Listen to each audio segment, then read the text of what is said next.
जालना येथील कारगे टर्मिनलचे थाटात उद्घाटन संपन्न। पंतप्रधान नरेंद्र मोदी यांनी व्हिडिओ कॉन्फरन्सिंगद्वारे केले टर्मिनलचे लोकार्पण।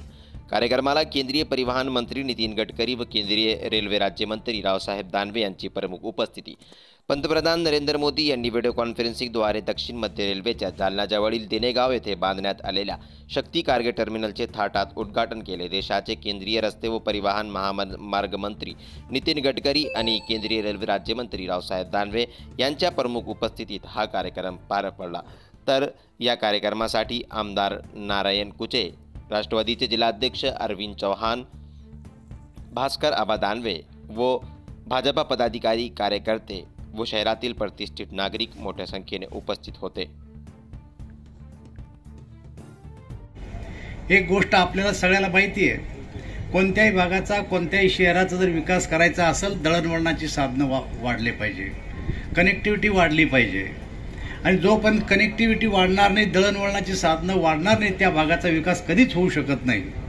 परंतु आज मला आपल्याला सांगायला आनंद वाटतो की जेवढी कनेक्टिव्हिटी महाराष्ट्रामध्ये जालन्याला आहे, एवढी मराठवाड्यात जालन्याला आहे, एवढी कनेक्टिव्हिटी मराठवाड्यात कोणत्याही शहराला नाही आहे। इथून आम्ही जर सोलापूरला गेलो गडकरी साहेब, तर आम्हाला या ठिकाणी सिमेंटचा रस्ता करून दिला।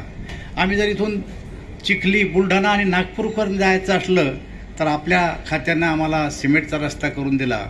या ठिकाणून आम्हाला जर जळगावला जायचं असेल तरी आम्हाला सिमेंटचा रस्ता आहे। मग नागपूरला तर समृद्धी महामार्ग आहे, मुंबईला जायला समृद्धी महामार्ग आहे। म्हणजे चारही बाजूना आता जालन्यासारखी कनेक्टिव्हिटी कोण्याही शहराला मला वाटतं मराठवाड्यात नाही, अशा प्रकारची स्थिती आता या ठिकाणी झाली। आणि शिवाय समृद्धी महामार्ग आता हा नांदेडपर्यंत विस्तारित केला गेल्यामुळं जवळपास जालना शहर हे आता मराठवाड्यातलं एक मध्यवर्ती ठिकाण झालेलं आहे। आणि त्यामुळे पुढच्या काळामध्ये या ठिकाणी उद्योगाला बी चालना मिळणार आहे आणि या ड्रायपोर्टमुळं पायाभूत सुविधा तर उपलब्ध होणारच आहे, परंतु मोठ्या प्रमाणावर रोजगार सुद्धा मला असं वाटतं की या जालना शहरामध्ये निर्माण होणार आहे।